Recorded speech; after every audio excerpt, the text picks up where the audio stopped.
Hi, friends! Today we're going to be reading Chapter 4 in The Spell Thief. Little Legends, The Spell Thief. I hope you enjoy. Let's get started. Chapter 4 is called A Secret Meeting. By the time Jack got back to the palace, Betsy was nowhere to be seen. In the end, he found her by a farmer's cottage on the edge of town, her head deep in a huge bucket of grain. The farmer was quite nice, really, but his wife was another matter. She always carried a huge old carving knife that she waved around when she got angry. And she got angry a lot. Oh boy. Nearly every mouse, blind or otherwise, within 500 feet of their cottage was missing a tail, an ear, or in some cases a leg.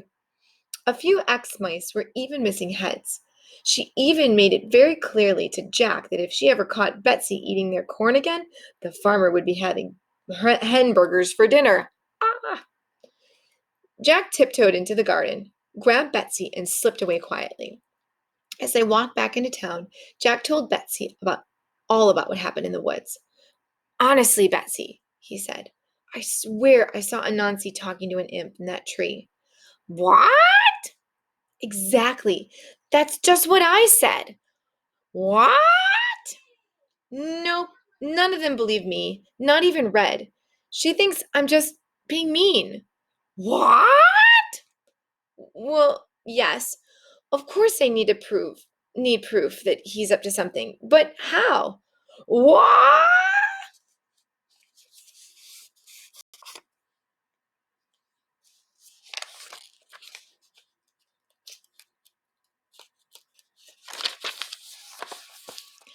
Jack's hand suddenly clamped Betsy's beak shut. Her beady eyes glared up at him angrily. Sorry, Betsy, whispered Jack. I can see Anansi just ahead. What? Said Betsy very quietly. Yes, muttered Jack. He's on his own. Jack hid behind a large barrel and peered around it, trying to see what Anansi was up to. The boy was sitting on a bench by the woods to the west of Tailtown, leaning back as though he was trying to look relaxed. Jack watched and waited. He didn't know what he was waiting for. It was just that something didn't feel right. Nothing happened. Jack's legs were getting pins and needles, but he still waited. He waited for so long that he started to wonder if he might have been wrong. He was just trying to figure out how to walk away without looking like he'd been spying when something finally happened.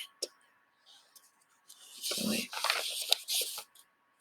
A spider was struggling across the ground with a rolled up piece of paper tied to its hairy back. Anansi swiftly reached down, untied the paper. He inspected it for a second, then patted the spider gently on the head, looked carefully around, and then stood up and walked away. What's he up to now? Jack whispered to Betsy. He waited until Anansi was almost out of sight. Then he sneaked after him. Half an hour later, they were deep in the forest outside of Tailtown. Anansi jogged quickly along the narrow paths while Jack stumbled and tripped behind him, trying to stay out of sight. Betsy was cradled under his arm, on strict instruction to stay completely silent and not to move, and basically to act like she wasn't even there. The air in the dark woods was thick and damp. Twisted trees rose up overhead, covered in so much moss that it was hard to tell where the ground had stopped and the trees began.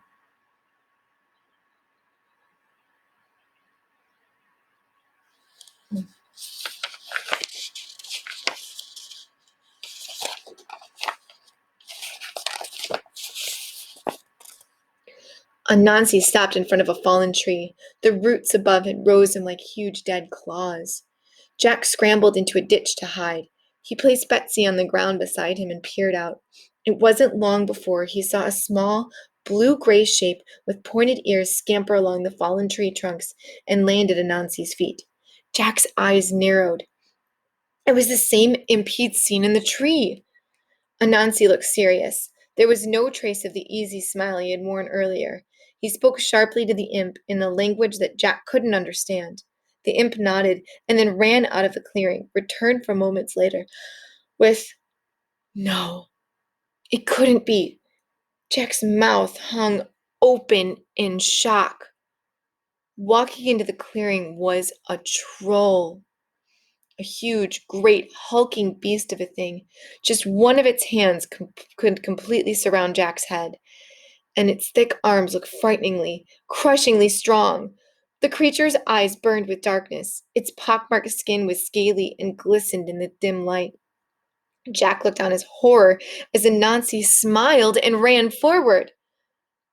"Anansi!" exclaimed the troll in a voice like boulders being crushed together. "It's good to see a friendly face." "Rufario!" said Anansi, reaching up to embrace the troll before stepping back to regard it properly. "How have you been? You looking great." For a moment, the troll stared blankly at Anansi.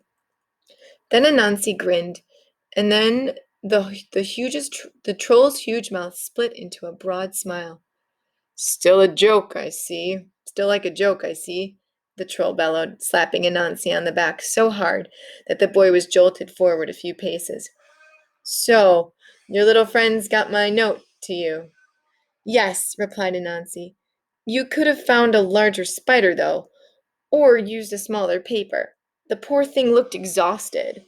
The troll smiled. "Now tell me, do you have the potion? Is it safe?" Anansi nodded and pulled out a small bottle full of glowing silver liquid. The troll looked pleased. "Well done, Anansi. I knew you could do it.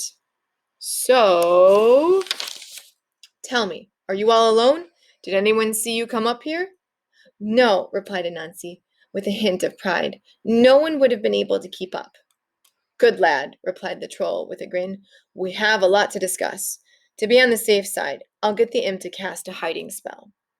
The troll spoke a few words in the imp's language. The imp nodded and traced a shape in the air with its fingers. Anansi and the troll continued their conversation, but with each word, it was getting quieter and quieter.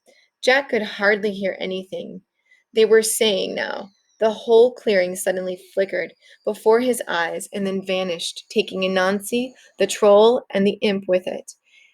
It was as if the rest of the forest had rushed in to fill in the gap where the clearing had been. Jack stayed crouched in the ditch for a long time, trying to make sense of what he had just seen.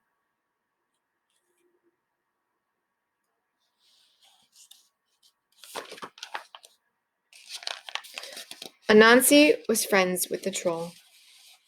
Or perhaps he was even a troll himself, disguised to look like a human boy.